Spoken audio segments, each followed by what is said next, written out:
So welcome to Hip Hop Time Machine episode 4, which is all about drum mixing.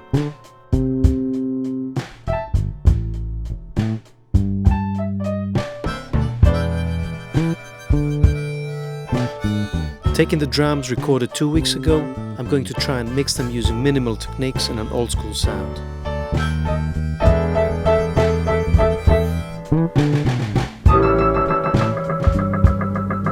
Muting the other instruments recorded for context, bass, piano and blues harp, I'm starting by isolating the kick drum, which feels pretty separated from the rest. There's minor and useful bleed from the other drum sources, but this is mild because of how we positioned the D112 mic in the previous episode. So I will limit my choices to using emulations of old preamps, EQs and compressors only, and one of the older sounding tube pre's I have access to is the Universal Audio 610B channel, with its extra gain, level, phase and EQ perks. The kick sounds quite clear and punchy already, so all I'll do here is turn it up a tiny bit and push the 100 Hz area for a little more thud. Perhaps pushing the 4.5 kHz area by a similar amount will give the kick a little more bitter click in the mix, but I'll check that again later in context.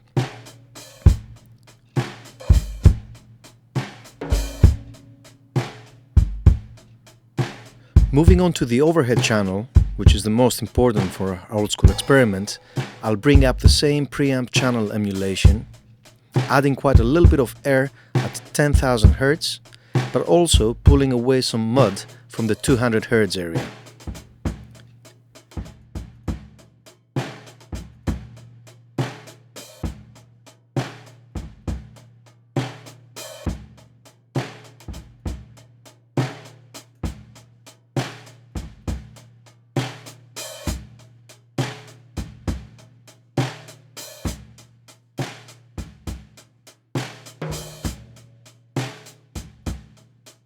Checking with the kick, they sound complementary together, with a little hole in the middle of the frequency spectrum, which will be useful for the snare. We did invert the overheads phase, however, when recording on the hardware LA610, which is part 610 channel, part LA2A compressor. The snare was recorded a little quiet to allow for dynamic playing, because we were recording at a healthy headroom of at least 24-bit. So using the same channel emulation, I'll first turn the snare up, then push a lot of the high mids at 4.5 kHz to brighten it up and make it cut through the overhead.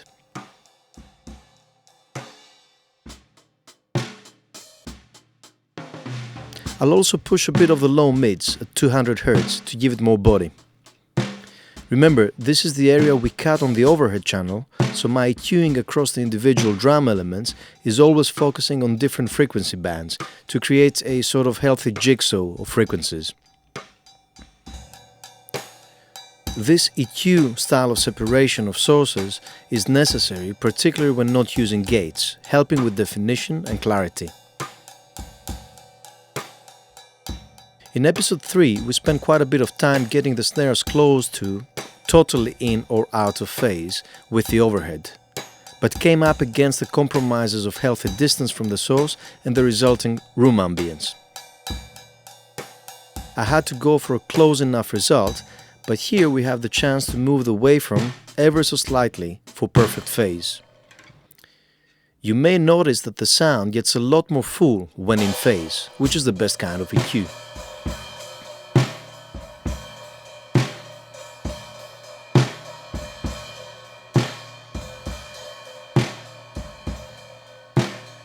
For the toms, it is easier to get them totally out of phase with the overhead and then use the phase invert switch on the UA610 channel.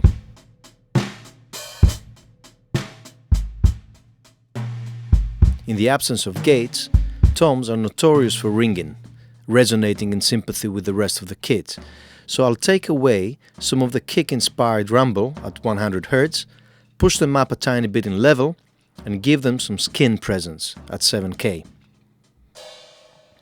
That's 7,000 Hz.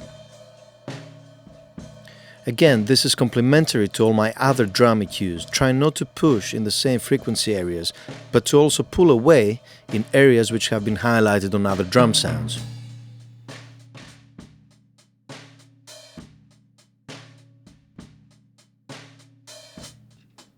Checking the phase relationship between the toms and the snare is important too, and this is also 100 degrees out of phase, as we said before, which is consistent to the overhead relationship. And the phase invert switch takes care of the toms.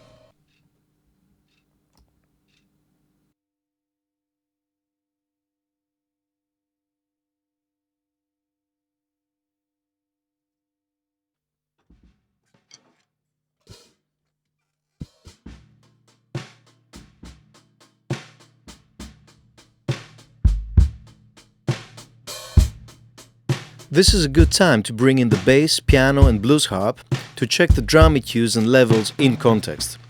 Sounding good, but it could be more consistent. Well, in terms of levels. Enter compression.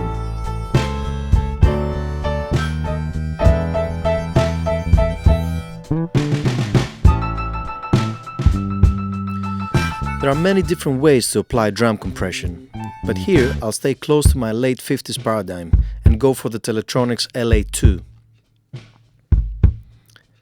Its inherent envelope characteristics, attack and release, which are program dependent, in other words reacting to the incoming material and therefore quite musical, will allow the initial transient of the kick drum to come through while compressing the body of the kick. I'm going for generous gain reduction of about -5 dB, which I favor for low frequency, high energy sources, kick and bass.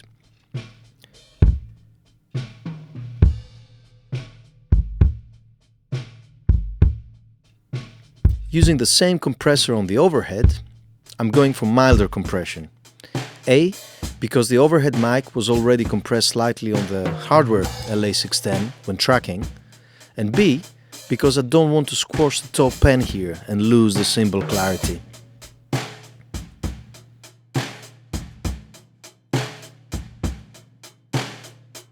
As I didn't use makeup gain on the more compressed kick, I will lower the makeup gain here to retain my initial balance. The gain reduction here just about moves the needle at about -1 dB.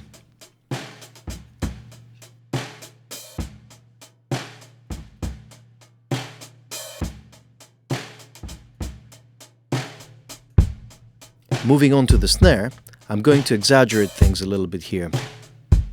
Partly because the overhead provides my main retro drum sound, and I only want the snare to add flavor to it. But also because compressing it a lot brings out the essence of the snare, both its top skin and the bottom rattle.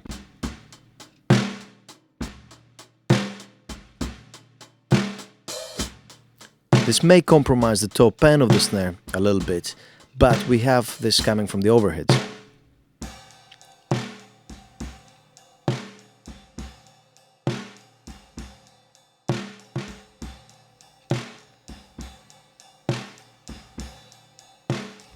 This also sounds good on the rim shots.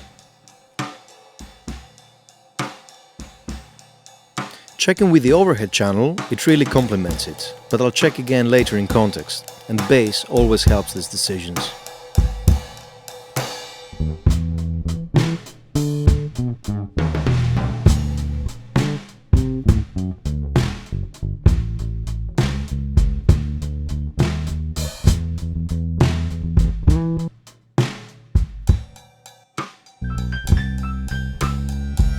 Okay, now the drum mix is starting to take some shape.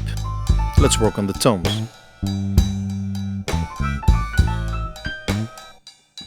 I want to avoid too much compression here and gain makeup as a result, because I don't want to bring out that constant rumble. I just want to control the fills ever so slightly.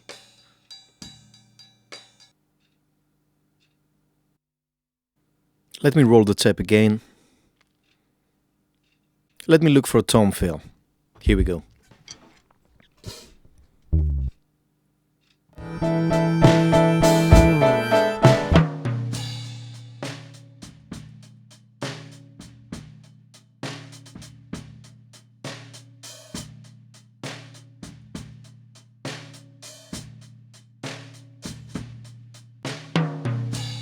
It sounded good.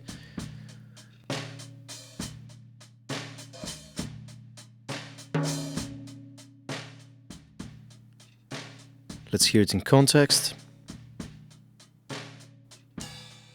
Another check of the phase invert, now that all is compressed, puts my mind at ease, and it sounds so much thinner without the phase inverted, in combination with the overhead and the snare.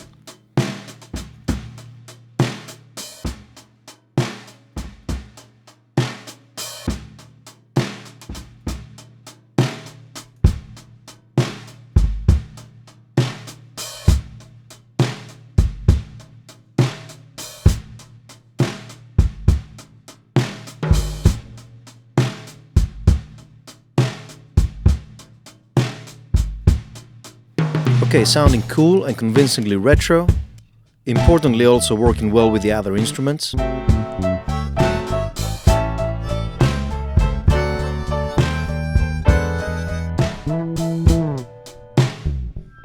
Just a few final checks.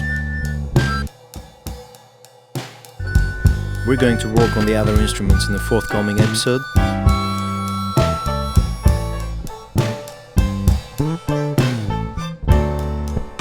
Now the mix could also work without the tones channel, but it does become a little bit too clean for the area I'm intending.